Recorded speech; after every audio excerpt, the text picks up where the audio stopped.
L'impact du numérique sur le politique, c'est que le citoyen, désormais, eh bien, il a la possibilité, à travers le flot d'informations, d'être plus que jamais critique par rapport aux politiques. Et donc le politique, il doit s'ajuster, se dire qu'à l'heure des réseaux sociaux, de Facebook que vous connaissez par cœur ou presque, de tous les autres réseaux sociaux, il faut qu'il ait lui-même une manière de s'adresser aux citoyens, qui est aussi un électeur d'ailleurs au passage, pour l'informer de ce qu'il fait et surtout accepter qu'on lui dise des choses qui ne lui déplaisent pas.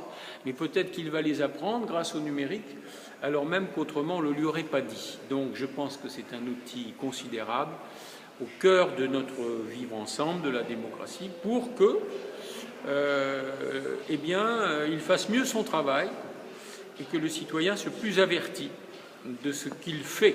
D'ailleurs, à l'heure où on parle de mots savants sur le data journalisme, comment les données des collectivités vont arriver jusqu'aux citoyens, le numérique est une opportunité extraordinaire d'accéder à des informations qu'autrefois on gardait bien secret dans les fonds des tiroirs. Aujourd'hui, il faut les faire sortir.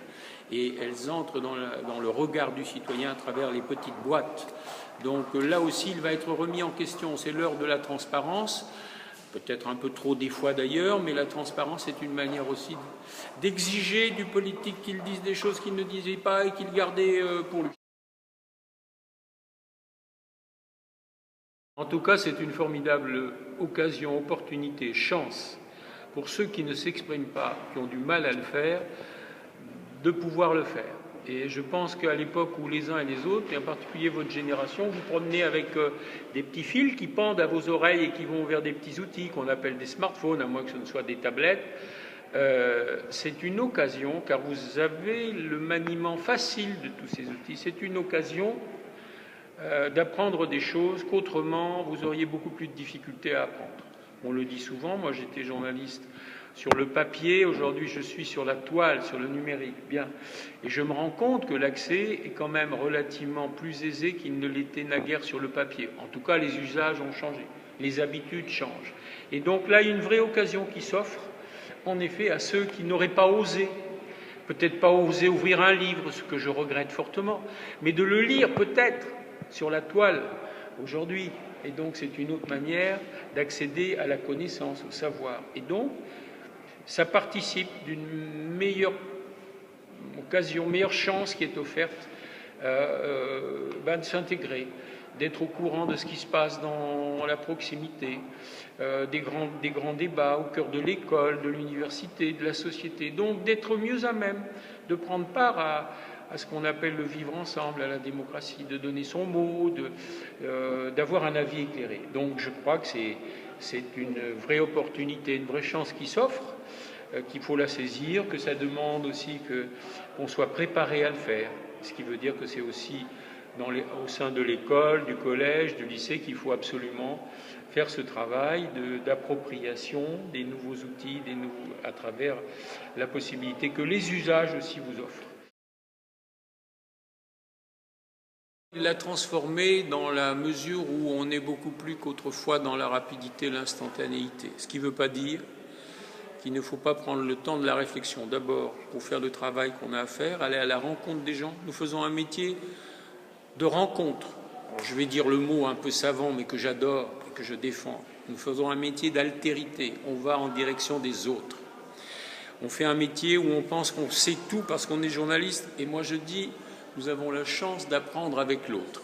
Bien sûr que nous savons des choses, que nous rencontrons des gens qui vont nous apprendre des choses, mais c'est un échange et c'est ça qui est fondamental. Donc notre démarche, elle est un peu la même que quand je faisais mon métier et que je le faisais dans le périmètre du papier, à l'Équipe dans une vie antérieure, à Sud-Ouest pendant 32 ans de ma vie. Je le fais aujourd'hui sur un journal qui s'appelle Aki.fr avec une génération qui n'est pas la mienne. Il y en a un à côté de moi qui s'appelle Nicolas César qui travaille avec moi. Nous avons la même exigence et nous défendons l'idée qu'il faut l'avoir. Et ça, c'est extrêmement important. Donc dans la rencontre avec les autres, dans la recherche de l'information, dans la vérification de l'information, nous ne devons pas moins être exigeants que nous l'étions quand nous avions un autre support que le numérique, c'est-à-dire le papier. En revanche, il nous faut nous approprier aussi, nous approprier tous les outils d'aujourd'hui. Il faut être capable de voir ce que les réseaux sociaux nous apprennent d'intelligent et qui va enrichir notre démarche professionnelle. Il faut aussi qu'on regarde un peu ce que les tweets nous apprennent. Parfois, ils nous apprennent des sottises, donc ce n'est pas la peine de passer beaucoup de temps à réfléchir comment dirais-je, à ce qu'on va apprendre des tweets. Mais des fois, en 140 caractères, on peut apprendre une vraie information. On se dit, on va la creuser, notre information. Donc, on voit bien que les usages aussi ont un peu changé notre manière de travailler. Mais pour autant, je défends l'idée que, et c'est extrêmement important, que nous soyons capables de prendre le temps de la rencontre, de l'échange, de la connaissance de l'autre, de l'écriture, de la mise en forme, de la vidéo qui va avec, puisque nous savons tous qu'il n'y a pas d'information aujourd'hui sans image et qu'il y en aura de moins en moins sans image. Donc là, à cet égard, autrefois, c'était la photo figée sur le papier. Aujourd'hui, c'est la photo agitée. C'est la vidéo. Bon, il faut être capable de passer de l'un à l'autre, mais l'image est extrêmement importante aussi, surtout si on la gouverne, si on décide de choisir ce qu'on veut mettre en valeur. On a toujours ce libre arbitre, cette capacité à choisir, à décider. Donc voilà, ce qui était vrai hier le reste pour une partie grande, essentielle, fondatrice, fondamentale, mais évidemment, les usages ont bouleversé nos façons de travailler à cause notamment de l'instantanéité dont il ne faut pas être prisonnier, mais qu'il faut savoir aussi intégrer dans notre manière de travailler, parce qu'on vit dans une société qui bouge, qui échange, qui est connectée, et donc on doit tenir compte de ça pour travailler aujourd'hui.